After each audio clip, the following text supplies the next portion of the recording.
నమస్కారం, పాత్ర మీడియాకి స్వాగతం. హెడ్లైన్ చూద్దాం.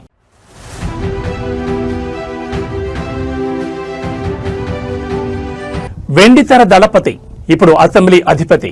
తమిళనాట మొదలైన టీవీకి శకం.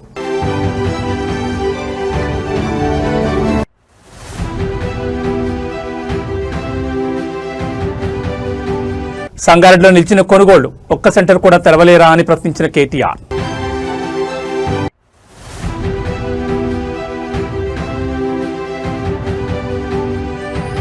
పోలీస్ వ్యవస్థను సొంత సైన్యంలా వాడుకుంటున్నారు. మీడియా సాక్షిగా కేటీఆర్ సంచలన వ్యాఖ్యలు.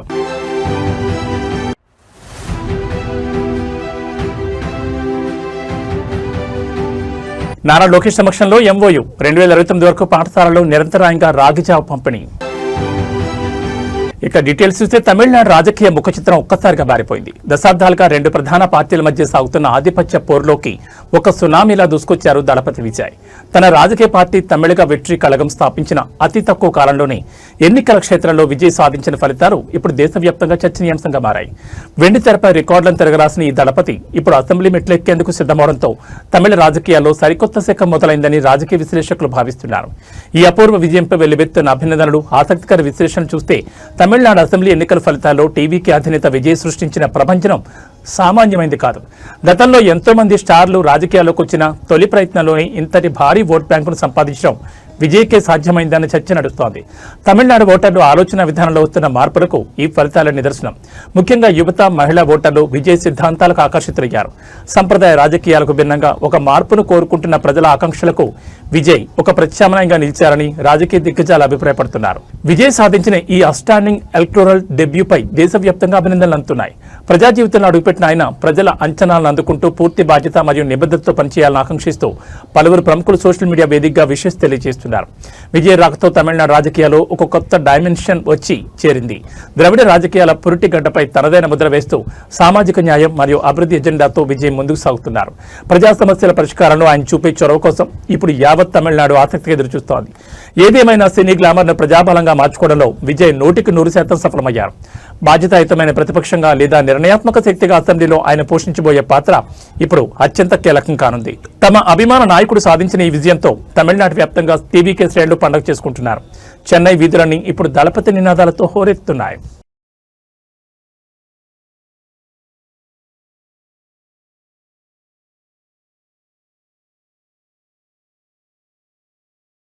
రాష్ట్రంలో వరి కొనుగోలు అంశం ఇప్పుడు రాజకీయ దుమారం రేపుతోంది. అధికార కాంగ్రెస్ ప్రభుత్వం రైతులను నట్టేట ముంచుతోందంటూ బీఆర్ఎస్ వర్కింగ్ ప్రెసిడెంట్ కేటీఆర్ తీవ్రస్థాయిలో విరుచుకుపడ్డారు. లక్షల టన్నుల ధాన్యం కొంటామని చెప్పి వేల టన్నులు కూడా కొనకుండా కాలయాపన చేస్తున్నారని ఆయన మండిపడ్డారు.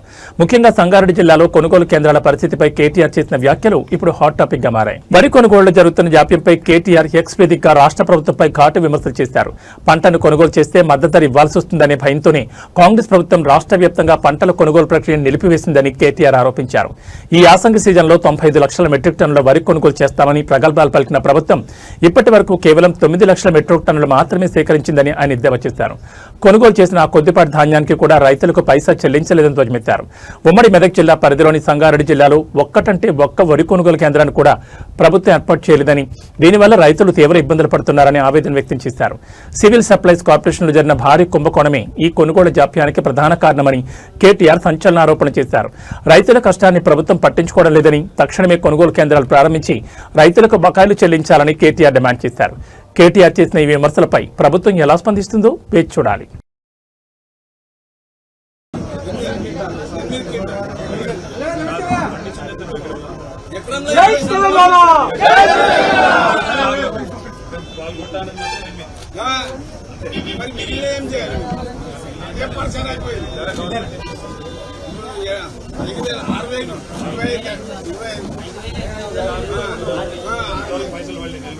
రూపాయలు వేస్తారంటే రైతు బంధు లేదు, రుణమాఫీ లేదు, ఏది లేదు. అదే పర్సెంట్ అయిపోతుందా? మేము ఉండాలా పీకాలా? ఏం కొట్టాడాలి? మీరు పోయి పర్సెంట్ అయ్యారు, మమ్మల్ని పర్సెంటేజ్ మరి అర్థం చేసేది ఇప్పుడు ఏం చేయాలి?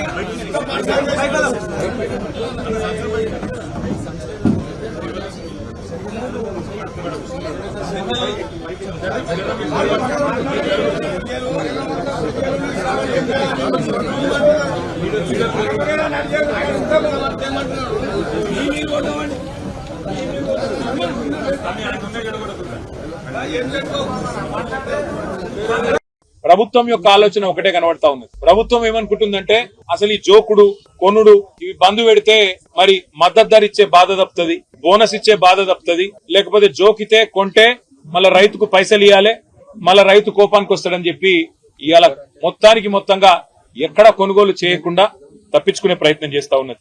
మొత్తం అన్ని పంటలు ఇడిచిపెట్టినారు.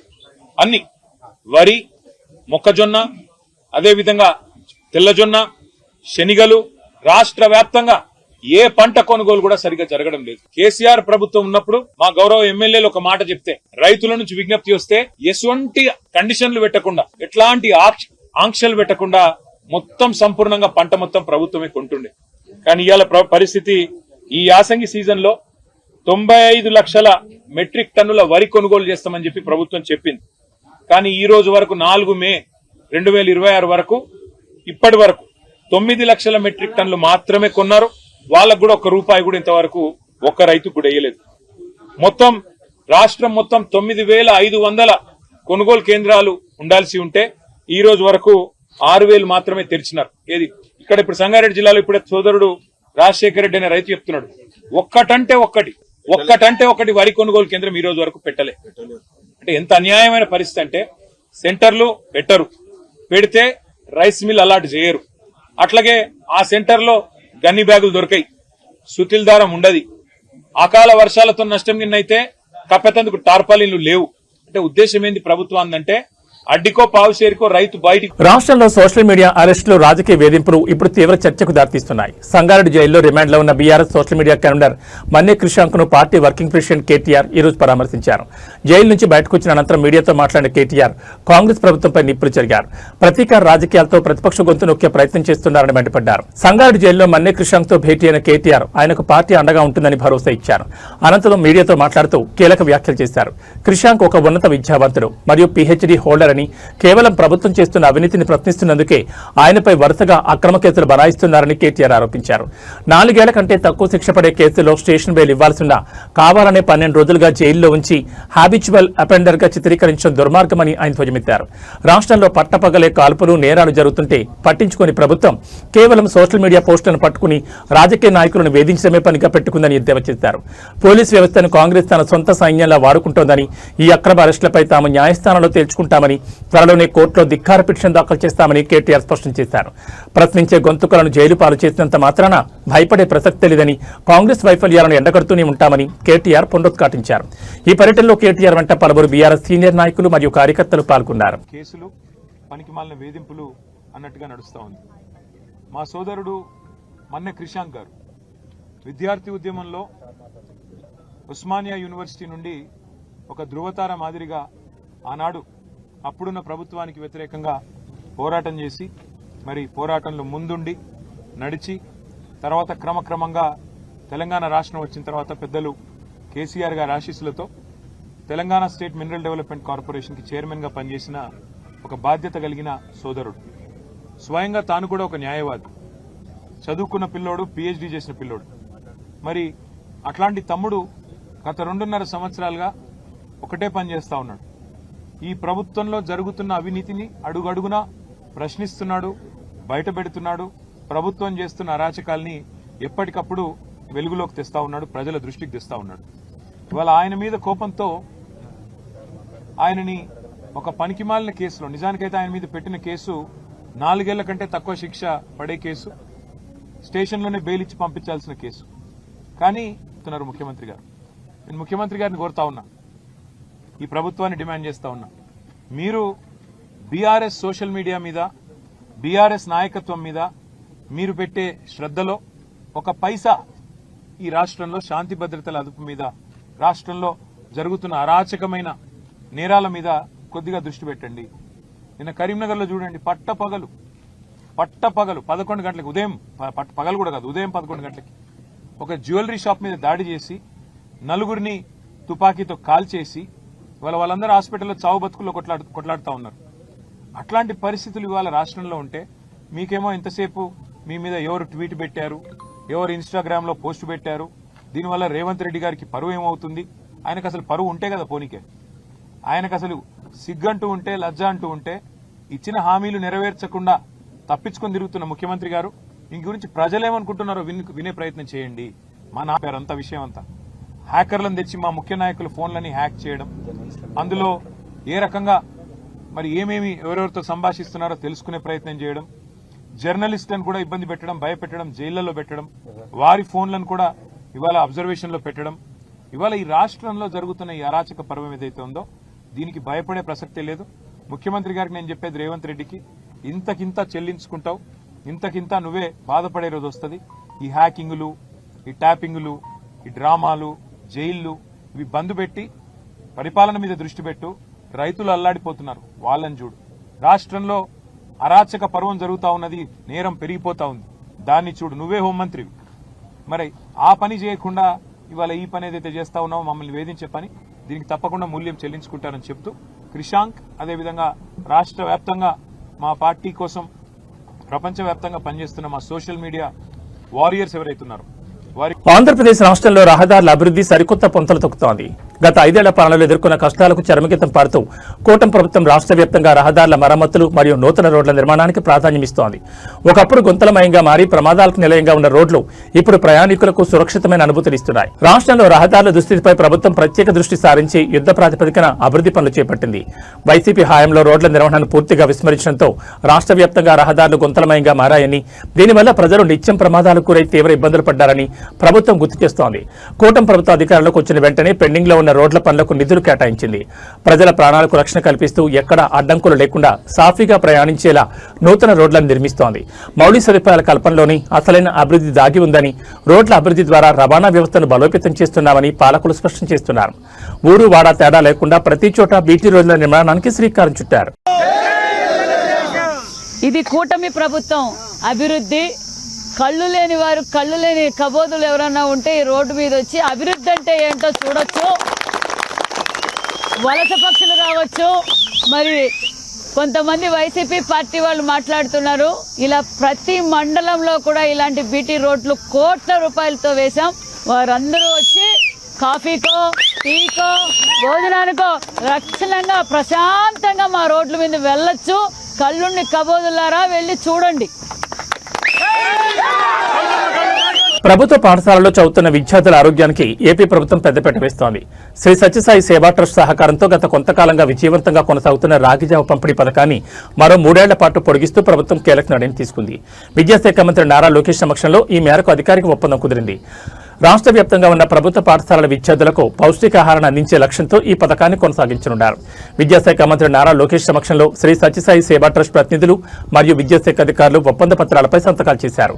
దీని ప్రకారం 2026 నుంచి 2029 వరకు రాగిజావ పంపిణీ నిరంతరాయంగా సాగుతుంది. విద్యార్థుల్లో రక్తహీనతను తగ్గించడానికి, వారికి అవసరమైన కాల్షియం మరియు ఐరన్ అందించడానికి రాగిజావ ఎంతో దోహదపడుతుందని మంత్రి నారా లోకేష్ ఈ సందర్భంగా పేర్కొన్నారు. సేవా దృక్పథంతో ముందుకొచ్చిన సత్యసాయి ట్రస్ట్ కు ఆయన కృతజ్ఞతలు తెలిపారు. ఈ నిర్ణయంతో రాష్ట్ర వ్యాప్తంగా లక్షలాది మంది విద్యార్థులకు ఉదయం పూట పౌష్టికాహారం అందనుంది.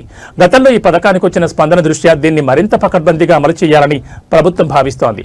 విద్యార్థుల శారీరక ఎదుగుదలతో పాటు మానసిక వికాసానికి పోషకాహారం ఎంతో అవసరమని, అందుకే ఈ పథకాన్ని మరో 3 ఏళ్లు పొడిగించినట్లు విద్యాశాఖ వెల్లడించింది. ప్రభుత్వం మరియు సత్యసాయి ట్రస్ట్ మధ్య కుదిరిన ఈ అవగాహన ఒప్పందంపై తల్లిదండ్రులు, ఉపాధ్యాయులు హర్షం వ్యక్తం చేస్తున్నారు.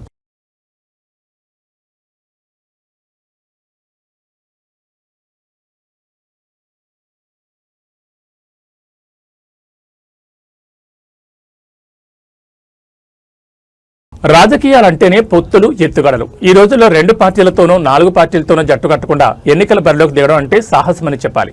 మరికొందరు తమ అభిమానుల ఓట్లను పక్క పార్టీలకు మళ్లించే పరిస్థితి చూస్తున్నాం. కానీ వీటన్నిటికీ భిన్నంగా తమిళగ వెట్రి కళగం అధినేత విజయ్ సరికొత్త పంథానించుకున్నారు. ఎవరితోనూ కలవకుండా, ఎవరికీ తలగకుండా ఆయన సాగిస్తున్న ఒంటరి పోరు ఇప్పుడు దేశవ్యాప్తంగా చర్చనీయాంశమవుతోంది. ప్రస్తుత రాజకీయాల్లో విజయ్ ప్రయాణం ఒక అద్భుతమైన మలుపుగా కనిపిస్తోంది. అటు జాతీయ పార్టీలతో కానీ, ఇటు ప్రాంతీయ పార్టీలతో కానీ ఎలాంటి పొత్తులు లేకుండా కనీసం లోపాయికారి ఒప్పందాలు కూడా తావివ్వకుండా విజయ్ ధైర్యంగా అడుగులు వేశారు.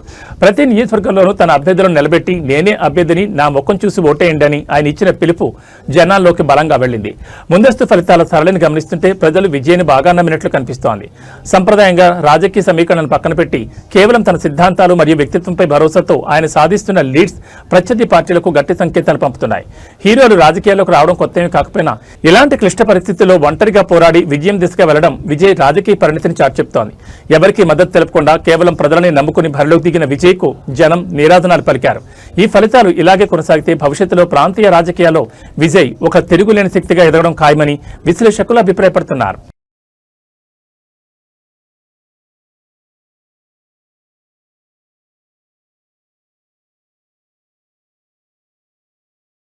పశ్చిమ బెంగాల్ ముఖ్యమంత్రి మమతా బెనర్జీ సోషల్ మీడియా వేదికగా ఒక అత్యవసర సందేశాన్ని విడుదల చేశారు. రాష్ట్రంలో నెలకొన్న తాజా పరిస్థితులు లేదా కీలక పరిణామాలపై ఆమె స్పందిస్తూ చేసిన ఈ పోస్ట్ ఇప్పుడు రాజకీయ వర్గాల్లో పెను సంచలనంగా మారింది. అత్యవసర సందేశం అంటూ ఆమె చేసిన హెచ్చరిక లేదా విజ్ఞప్తి వెనుక ఉన్న అసలు కారణాలేంటి? తృణమూల్ కాంగ్రెస్ అధినేత్రి ముఖ్యమంత్రి మమతా బెనర్జీ తన అధికారిక ఎక్స్ ఖాతాలో బెంగాలీ భాషలో ఈ సందేశాన్ని పోస్ట్ చేశారు.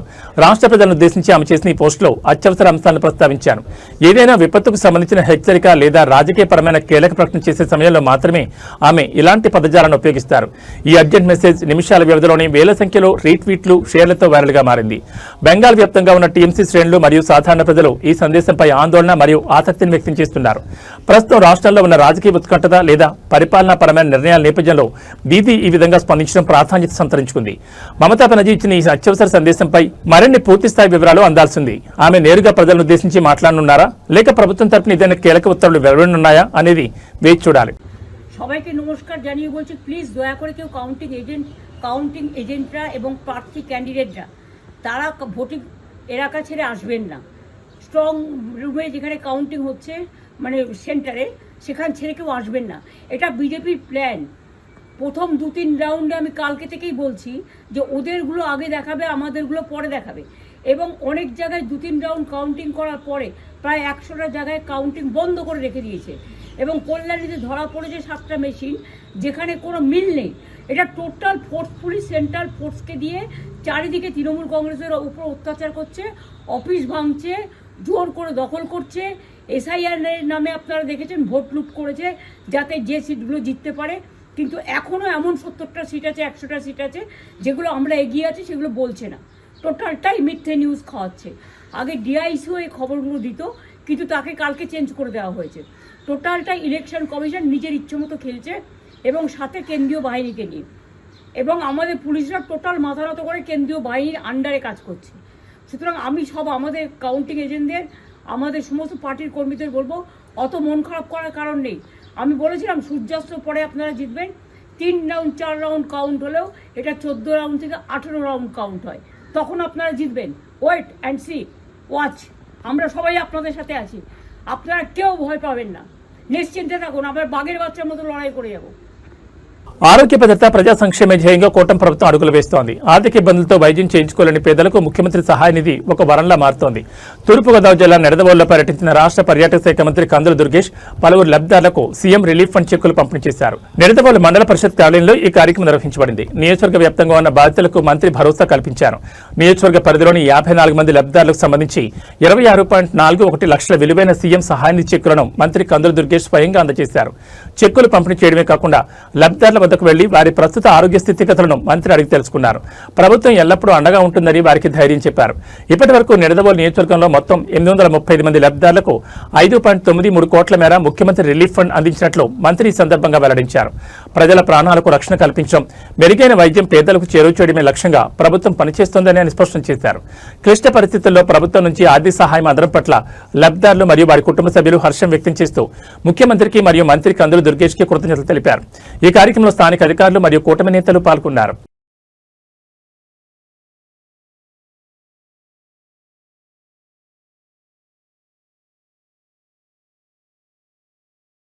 తెలంగాణ గడ్డపై మరోసారి ప్రధాని మోడీ మేనియా మొదలు కాబోతోంది. మూడోసారి ప్రధానమంత్రిగా బాధ్యతలు చేపట్టిన తర్వాత తొలిసారిగా రాష్ట్రానికి వస్తున్న నరేంద్ర మోడీకి ఘనస్వాగతం పలికేందుకు భాగ్యనగరం ముస్తాబోతోంది. కేవలం పర్యటన మాత్రమే కాదు, తెలంగాణ అభివృద్ధికి వేల కోట్ల రూపాయల వరాలను మోడీ ప్రకటించబోతున్నారు. మే 10వ తేదీన ప్రధాని నరేంద్ర మోడీ పర్యటన ఖరారైంది. ఈ పర్యటన రాష్ట్ర అభివృద్ధిలో ఒక కీలక మైలురాయిగా నిలవనుంది. తెలంగాణపై తనకున్న ప్రత్యేక అభిమానాన్ని చాటుకుంటూ ఏకంగా 7,823 కోట్ల విలువైన పలు అభివృద్ధి ప్రాజెక్టులను ప్రధాని మోడీ రాష్ట్రానికి అంకితం చేయబోతున్నారు. మౌలిక సదుపాయాలు, రవాణా మరియు ఇతర కీలక రంగాల్లో ఈ నిధులు పెనుమార్పులు తీసుకురానున్నాయి. మే 10వ తేదీ మధ్యాహ్నం 3 గంటలకు సికింద్రాబాద్ పరేడ్ గ్రౌండ్స్ లో ఏర్పాటు చేసిన చారిత్రాత్మక భారీ బహిరంగ సభలో ప్రధాని ప్రసంగించనున్నారు. ఈ సభకు రాష్ట్ర వ్యాప్తంగా ప్రజలు, పార్టీ శ్రేణులు భారీగా తరలిరావాలని పిలుపునిచ్చారు. తెలంగాణ అభివృద్ధి విషయంలో కేంద్రంలోని బీజేపీ ప్రభుత్వం కట్టుబడి ఉందనే సంకేతాన్ని ఈ పర్యటన ద్వారా బలంగా పంపనున్నారు. ఇప్పటికే అధికారులు సభా ప్రాంగణంలో భద్రత మరియు ఇతర ఏర్పాట్లను పర్యవేక్షిస్తున్నారు. ప్రధాని రాకతో తెలంగాణ రాజకీయాల్లో ఒక్కసారిగా వేడి పెరిగింది. ఈ భారీ బహిరంగ సభను విజయవంతం చేయడం ద్వారా ప్రధాని పట్ల తమకున్న కృతజ్ఞతను చాటాలని నేతలు పిలుపునిస్తున్నారు. ఈ సభకు సంబంధించిన పూర్తి షెడ్యూల్ మరియు రూట్ మ్యాప్ వివరాలను మరి కాసేపట్లో ప్రకటించనున్నారు. మోడీ గారి కార్యక్రమం అంటే ఆపరేషన్ సింధూర్ తర్వాత 3వసారి ప్రధానమంత్రి అయిన తర్వాత మొట్టమొదటిసారి మన రాష్ట్రానికి వస్తున్నారు. దాంతోపాటు అభివృద్ధి కార్యక్రమాల ప్రారంభోత్సవం ఉంది. ఈ సందర్భంగా రాష్ట్ర పార్టీ పరేడ్ గ్రౌండ్స్లో భారీ బహిరంగ సభను ఏర్పడడం జరిగింది. దానికి టార్గెట్ 3 లక్షల పైగా కార్యకర్తలను, ప్రజలను సమీకరించాలని చెప్పి రాష్ట్ర నాయకత్వం భావించింది. కాబట్టి కరీంనగర్ జిల్లా నుంచి పూర్తి స్థాయిలో మన భాగస్వామ్యం ఉండాలి, పెద్ద సంఖ్యలో మనం పాల్గొనాలి. మన మండలాలకు సంబంధించి ఎక్కువ సంఖ్యలో మనం ప్రజలను హైదరాబాద్ తరలించే విధంగా మనం అందరం ప్రయత్నం చేయాలి, కష్టపడి పనిచేయాలి, పూర్తి సమయం ఇచ్చి పనిచేయాలి. కాబట్టి ఎంత ఇబ్బంది అయినా కూడా మనం పార్టీ కోసం కష్టపడాల్సిన అవసరం ఉంది. కాబట్టి ఈ బహిరంగ సభ విజయవంతం ద్వారా ఎప్పుడు ఎన్నికలు జరిగినా కూడా తెలంగాణ రాష్ట్రంలో భారతీయ జనతా పార్టీ ప్రభుత్వం ఏర్పడుతున్న ఒక సంకేతం ఇవ్వడానికి ఈ బహిరంగ సభ మనకు ఒక వేదిక కాబోతుంది. కాబట్టి అందరం కూడా రాష్ట్ర పార్టీ ఏం చెప్తే దానికి అనుగుణంగా మనం ముందుకు నడపాల్సిన అవసరం ఉంది. తెలంగాణ రాష్ట్ర వ్యాప్తంగా కార్యకర్తలు కూడా ఒక జోష్ ఉంది. ఎట్టి పరిస్థితుల్లో మోడీ గారిని ఒకసారి చూడాలి. చాలా రోజులైంది. 3వసారి ప్రధానమంత్రి మొట్టమొదటిసారి తెలంగాణకు వస్తున్నాడు, హైదరాబాద్కి వస్తున్నాడు. కాబట్టి మనం కంపల్సరీ పోవాలి, స్వచ్ఛందంగా పోవాలి, పోయి మోడీ గారి బహిరంగ సభను విజయవంతం చేయాలని చెప్పి కార్యకర్తలు అందరూ కూడా ఉత్సాహం ఉంది. కాబట్టి కరీంనగర్ జిల్లాకు సంబంధించి మనందరం కూడా మొదటి నుంచి ఉత్సాహంగా పనిచేస్తున్నాం. మన ఎన్నికల్లో పనిచేస్తున్నాం, స్థానిక సంస్థల ఎన్నికల్లో పనిచేస్తున్నాం. కాబట్టి అన్ని మండల కమిటీలు పూర్తి చేసుకున్నాం, పోలింగ్ బూత్ కమిటీలు పూర్తి చేసుకున్నాం. అన్ని రకాలుగా మనం ముందున్నాం. కాబట్టి ఈ బహిరంగ సభకు జన సమీకరణలో కూడా మనం ముందుండి ఈ కార్యక్రమాన్ని విజయవంతం చేసే ప్రయత్నం చేయాలి. పశ్చిమ బెంగాల్ రాజధాని కోల్కతాలో రాజకీయ వాతావరణం ఒక్కసారిగా వేడెక్కింది. ముఖ్యమంత్రి మమతా బెనర్జీ నివాసం వద్ద ఉధృత పరిస్థితులు నెలకొన్నాయి. అసెంబ్లీ ఎన్నికల ఫలితాల సరళి నేపథ్యంలో బీజేపీ శ్రేణులు భారీగా తరలివచ్చి ముఖ్యమంత్రి ఇంటి వెలుపల జై శ్రీరామ్ నినాదాలతో హోరెత్తించారు. పశ్చిమ బెంగాల్ అసెంబ్లీ ఎన్నికల్లో బీజేపీ అభ్యర్థులు విజయం సాధించడంతో ఆ పార్టీ కార్యకర్తలు సంబరాల్లో మునిగిపోయారు. కోల్కతాలోని మమతా బెనర్జీ నివాసం వెలుపల గుమిగొన్న బీజేపీ కార్యకర్తలు పార్టీ జెండాలు చేతబూని జై శ్రీరామ్ అంటూ పెద్ద ఎత్తున నినాదాలు చేశారు. బెంగాల్ రాజకీయాల్లో ఎంతో ప్రాధాన్యత ఉన్న ఈ నినాదం ఇప్పుడు సీఎం ఇంటి ముందే వినిపించడం ప్రాధాన్యత సంతరించుకుంది. ఇప్పటికే బెంగాల్లో బీజేపీ మ్యాజిక్ ఫిగర్ దాటి విజయం సాధించింది. భవానీపూర్ నియోజకవర్గంలో మమతా బెనర్జీ స్వయంగా వెనుకంజలో ఉండడంతో బీజేపీ శ్రేణుల్లో ఉత్సాహం రెట్టింపైంది. నినాదాల నేపథ్యంలో ఎలాంటి ఘర్షణలు చోటు చేసుకోకుండా పోలీసులు సీఎం నివాసం వద్ద అదనపు బలగాలను మోహరించారు. అటు టీఎంసీ కార్యకర్తలు, ఇటు బీజేపీ కార్యకర్తల మధ్య మాటల యుద్ధం కొనసాగుతోంది. బెంగాల్ కోటపై కాషాయ జెండా ఎగురవేశామని బీజేపీ ధీమా వ్యక్తం చేస్తుండగా ఎట్టకేలకు బెంగాల్ కోటపై కాషాయ జెండా ఎగరవేశామని బీజేపీ చెబుతోంది.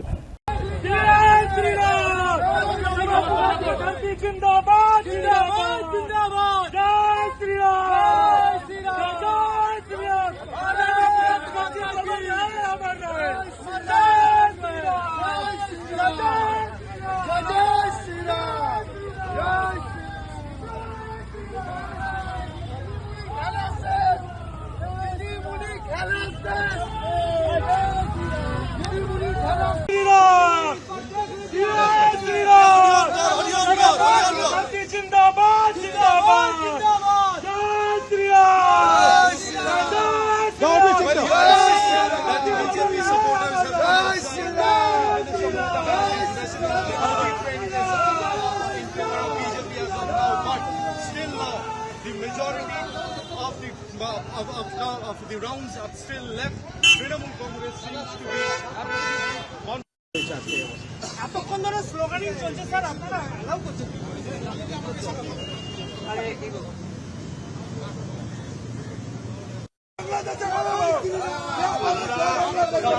আমরা ভারতীয় জনতা পার্টির পক্ষ থেকে বলছি এসছে এবং আমরা একটা সাংগঠনিক দলের কর্মী, আমরা সবাইকে নিয়ে সুন্দরভাবে এগোবো। আমরা পুলিশের কথা মেনে এই জায়গা খালি করে দিচ্ছি।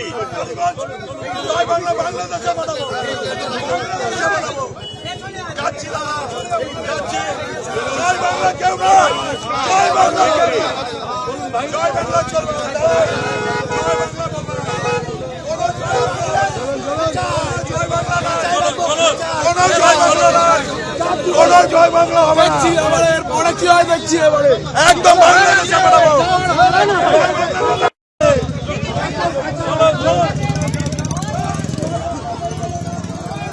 విద్యార్థులను సురక్షితంగా పాఠశాలకు చేర్చాల్సిన బస్సులు ఇప్పుడు శుభకార్యాలకు కిరాయి వాహనాలుగా మారిపోయాయి. విద్యాశాఖ నిబంధనల తొంగలతోకి స్కూల్ బస్సులను ప్రైవేట్ కార్యక్రమాలకు వాడుతూ యాజమాన్యాలు కాసుల వేటలో పడ్డాయి. రంగారెడ్డి జిల్లాలో వెలుగుచూసిన ఈ ఘటన ఇప్పుడు స్థానికంగా కలకలం రేపుతోంది. రంగారెడ్డి జిల్లా మంచాల మండలంలో ఒక ప్రైవేట్ విద్యా సంస్థ బస్సు దుర్వినియోగమవుతూ అడ్డంగా దొరికిపోయింది. మంచాల మండలం ఆరుట్లకు చెందిన తెలంగాణ పబ్లిక్ స్కూల్ బస్సును విద్యార్థులకు బదులు పెళ్లి బృందాన్ని తరలిస్తుండగా ఇబ్రహీంపట్నం చౌరస్తాలో స్థానికులు పట్టుకున్నారు. నిబంధనల ప్రకారం స్కూల్ బస్సులను కేవలం విద్యార్థుల రవాణాకు మాత్రమే వాడాలని, కానీ అదనపు ఆదాయం కోసం యాజమాన్యం వీటిని పెళ్లిళ్లు, ఇతర శుభకార్యాలకు కిరాయికి ఇస్తోందని స్థానికులు ఆరోపిస్తున్నారు. బస్సును అడ్డుకున్న స్థానికులు వెంటనే పోలీసులకు సమాచారం అందించి వాహనాన్ని వారికి అప్పగించారు. ఈ ఘటనపై వివరణ కోరేందుకు మీడియా ప్రతినిధులు ప్రయత్నించగా పాఠశాల ప్రిన్సిపల్ మాట్లాడడానికి నిరాకరించారు. దీనిపై కనీసం స్పందించకపోవడం వెనుక యాజమాన్యం నిర్లక్ష్యం స్పష్టంగా కనిపిస్తోందని ప్రజలు మండిపడుతున్నారు. స్కూల్ బస్సులకు ఇచ్చే పన్ను మినహాయింపులు మరియు ఇతర వెసులుబాట్లను ఇలా దుర్వినియోగం చేయడంపై విద్యాశాఖ అధికారులు కఠిన చర్యలు తీసుకోవాలని స్థానికులు డిమాండ్ చేస్తున్నారు. రవాణా శాఖ అధికారులు స్పందించి సదరు పాఠశాల గుర్తింపు రద్దు చేయాలని కోరుతున్నారు.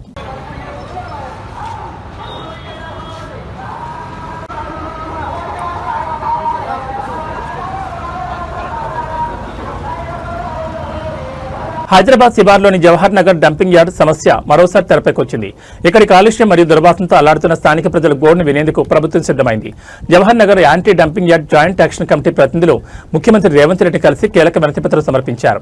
దశాబ్దాలుగా జవహర్ నగర్ పరిసర ప్రాంతాల ప్రజలకు శాపంగా మారిన డంపింగ్ యార్డ్ను అక్కడి నుంచి తరలించాలని కోరుతూ జేఏసీ ప్రతినిధులు ముఖ్యమంత్రిని విన్నవించారు. డంపింగ్ యార్డ్ వల్ల భూగర్భ జలాలు కలుషితమై ప్రజలు తీవ్ర ఆరోగ్య సమస్యలు ఎదుర్కొంటున్నారని జేఏసీ ప్రతినిధులు ముఖ్యమంత్రి దృష్టికి తీసుకెళ్లారు. తక్షణమే ఈ యార్డ్ను జవహర్ నగర్ నుంచి వేరే ప్రాంతానికి తరలించాలని డిమాండ్ చేశారు. ఈ కార్యక్రమంలో ఎంపీ ఈటెల రాజేందర్, ఎమ్మెల్యే మల్లారెడ్డి, మాజీ ఎమ్మెల్యే సుధీర్ రెడ్డి పాల్గొని స్థానిక ప్రజల పక్షాన ముఖ్యమంత్రికి మద్దతు తెలిపారు. JAC chairman doctor B Shankar Narayana, స్థానిక నాయకులు తోటకూర వజ్రేష్ యాదవ్, సింగిరెడ్డి హరివర్ధన్ రెడ్డి మరియు ఇతర జేఏసీ సభ్యులు ఈ వినతి పత్రం సమర్పించిన వారిలో ఉన్నారు.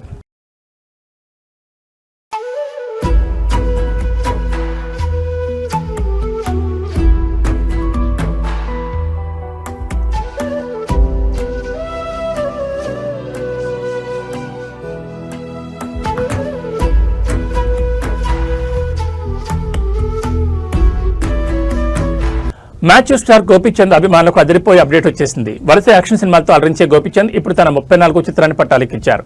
ప్రముఖ ఫైట్ మాస్టర్ వి వెంకట్ దర్శకుడిగా మారుతూ తెరకెక్కిస్తున్న ఈ చిత్రం ఈ రోజే హైదరాబాద్ లో పూజా కార్యక్రమాలతో ప్రారంభమైంది. సినీ ప్రముఖుల సందడి మధ్య జరిగిన ఈ వేడుక గోపీచంద్ కెరీర్ లో ప్రతిష్టాత్మకంగా తెరకెక్కిపోతోంది. ఈ సినిమా ప్రారంభోత్సవానికి టాలీవుడ్ దిగ్గజాలు హాజరయ్యారు. హైదరాబాద్ లో జరిగిన ముహూర్తపు సన్నివేశానికి ప్రముఖ నిర్మాత శ్యాంప్రసాద్ రెడ్డి క్లాప్ కొట్టగా fight masters Ram Laxman camera switch on చేశారు. ఇక దిగ్గజ నిర్మాత దిల్ రాజ్ గౌరవ దర్శకత్వం వహించి చిత్ర యూనిట్ కి శుభాకాంక్షలు తెలిపారు.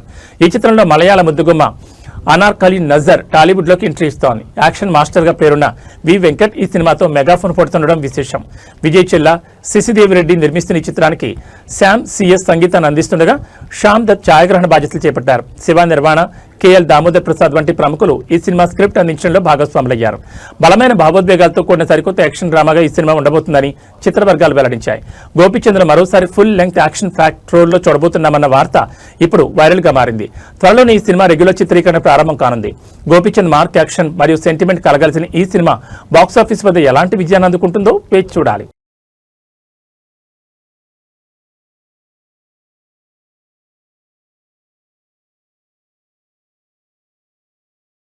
ఏబీ బులెటిన్ విశేషాలు. నమస్కారం.